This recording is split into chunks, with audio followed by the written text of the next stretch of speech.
Look at all the beautiful macaws they have at this Bush's Wildlife Sanctuary.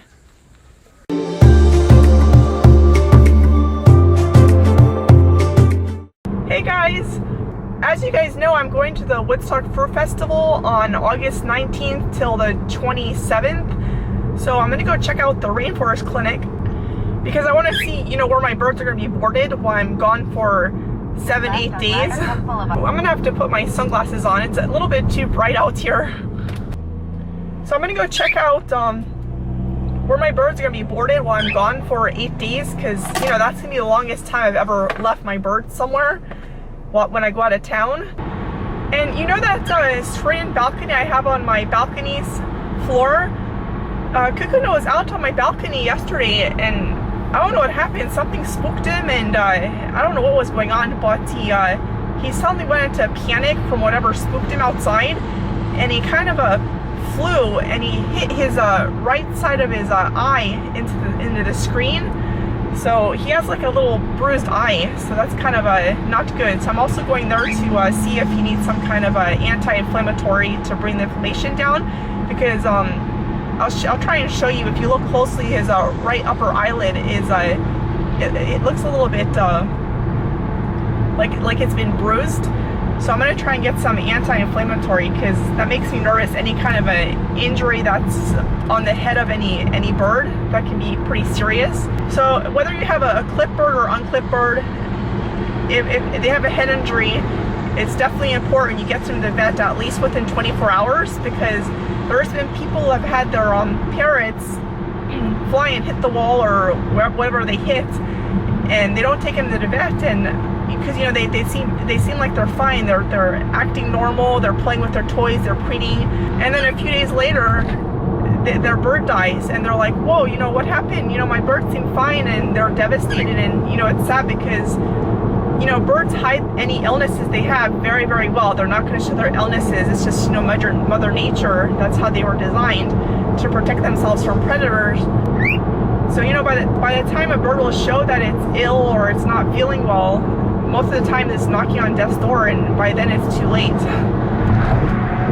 And I don't clip my birds. I'm highly against clipping. I feel like birds need to fly for their health and well-being so they can get proper exercise. And it's a huge misconception that clipped birds are less prone to injuries than unclipped birds. That's simply not true at all. Clipped birds are just as prone to being seriously injured as an unclipped bird. And there's been people with clipped birds where the bird was clipped and they had a dog or a cat, for example, and the poor bird couldn't fly away. It got attacked. It couldn't fly away for safety. Or someone had a clipped bird and the bird was on the floor and they got stepped on. There was also incidences where the clipped bird, the owner thought it was still unable to fly, because a clipped bird can easily grow its secondary flight feathers in, which you cannot see. You can see the primary flight feathers, because the primary flight feathers are very, very the long ones, these ones that are sticking out, but the secondary feathers are hidden underneath the wings. And those flight feathers grow back very, very, very rapidly, like within like a week, literally, it can be all grown back in, and you can't see those. So someone who thinks their bird is still clipped can still very much fly. And then they kind of they let their guard down, and they end up with the bird that flies out the door or the window. So there's many reasons why clipped birds are just as equally prone to getting serious life-threatening injuries as an unclipped bird. I think it's always best to try and leave the bird unclipped and free-flighted. I'm a firm believer in bird-proofing your home rather than bird-proofing the bird, if that makes sense. So I have these beautiful palm tree stencils you can buy, which are super cheap, and you just put them on the window. But another huge problem people make is when they put these stencils in the window is they leave like huge spaces in between each stencil. So the bird will just fly between the stencil because it thinks it's free space it can fly through. So whenever you do put stencils in the window to prevent a bird from flying headfirst into the window with a fatal or life-threatening injury, you got to make sure you space them close enough so that the bird can't think he can fly through the stencils. So I always make sure the stencils are at least like this far apart, no further than that, because otherwise the bird's going to try and fly through the stencil, and that it's kind of defeats the whole purpose of having a stencil in the window in the first place. I'm going to try and show you guys his bruised eye. I don't think you can, if you look at his eye closely, you can't see it, it's on the top. On the top of his eye, it's quite a bit swollen, and it's bruised on the top of his eye. He hit the side of his face, so I'm gonna see what they can give, because I'm not comfortable with that. If he has inflammation on that side of his head, that makes me nervous.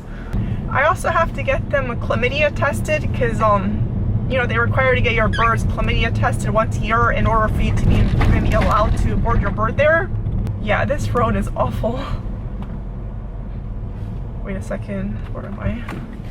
So they can either do the chlamydia test with drawing their blood, or with the fecal dropping. I didn't even know that you can do chlamydia tests with the fecal, so I'd rather do it that route rather than left on East Road.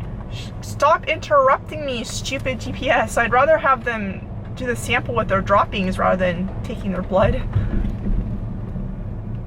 So look at this. What a jerk! He was like this close to my car. Like, what's wrong with people? Could you? I'm taking you to the hospital. We're going to the hospital. Good night. This is a really cool clinic, the Rainforest Clinic. It's a house out in Loxahatchee that they converted into a bird hospital, bird clinic. Oh my gosh. Okay, there's a river in the middle of the road. Cuckoo nut, we're lost again. Oh, I'm gonna get stuck in the swamp. There's like swamps in the middle of the road when you're driving in Florida. Oh yeah, Cuckoo nut, we made it. We made it on time. We got you to the hospital, Cuckoo nut. We're gonna take you to the ER. Little Cuckoo nut.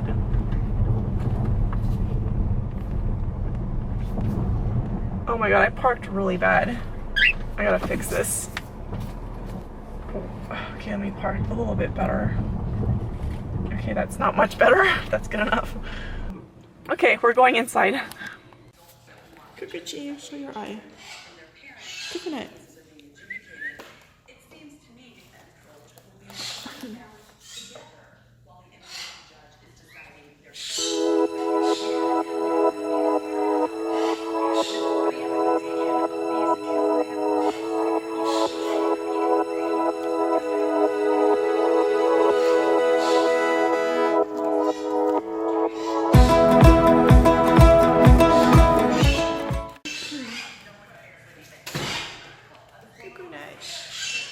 You're at the hospital. Cuckoo nut. Show your eye. Show your eye.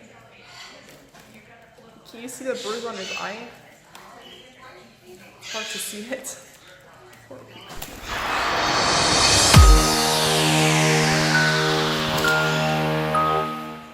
Come on, just calm down. You guys, I just left the bird clinic. I feel so bad. When I was there, this guy brought in a squirrel who was lethargic. He was like, something was wrong with it. I think the squirrel's injured, or I'm not sure what's wrong with it.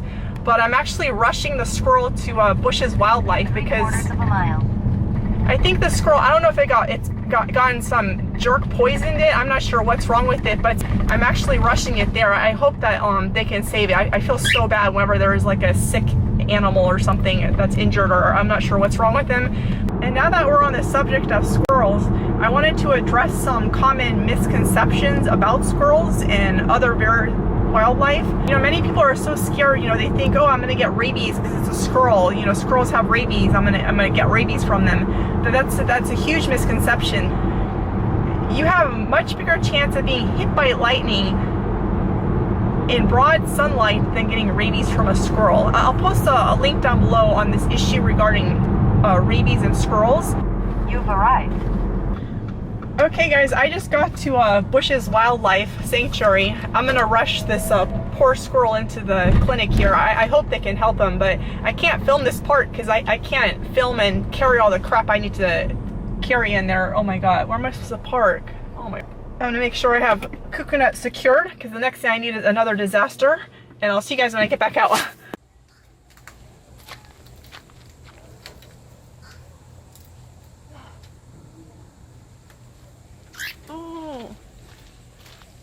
Look at all the beautiful macaws they have at this Bush's Wildlife Sanctuary. I still have Geraldine and Cuckoo Nut with me. I just dropped the squirrel off in the clinic back there. I hope they can help him. They suspect the poor squirrel might have been poisoned. I'm not sure, but they promised me they're not going to euthanize him unless he's like unable to be rehabilitated. So hopefully they can help him. Oh. Okay, I'm getting out of here because there's like a field trip or something. There's like lots of tiny kids everywhere. There's too many people here. One day I'll come back and give you guys a tour of this Bush's Wildlife Sanctuary.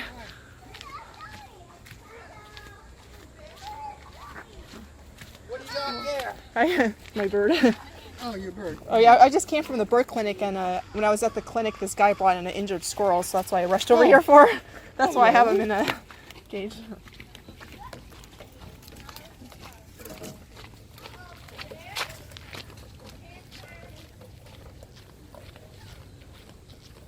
Okay guys, I think I'm gonna end the video here. Okay, I'm glad that I was able to get that squirrel to the clinic. Isn't it crazy how life works? I was at the right place at the right time. Like, yeah, if I hadn't been there, that squirrel would have been in trouble because this guy did not want to drive to Bush's Wildlife. It was too far away. It wasn't even that far away. And I was just speaking to the lady at the Bush's Wildlife, and she told me a lot of people are like that. They just don't bother if they consider it to be too far. They'll just be like, whatever, I don't care. I think that's horrible. Like, I would drive 5 hours if I knew that it would help this poor animal that's suffering. I would totally drive 5 hours. But you know, it wasn't 5 hours away. It was only like a 15-minute drive. It wasn't even that far. So anyways, I was at the right place at the right time. It was that squirrel's unlucky but lucky day at the same time. And you know, it's funny, if I opened that box to say hello to that squirrel, it would have scratched my face open. But that's okay. So I'll let you guys know what happens with the squirrel. So I'm gonna end this video here, and hope you guys enjoyed it, and I'll see you guys in the next video, and have a great day, you guys. See you next one. Bye.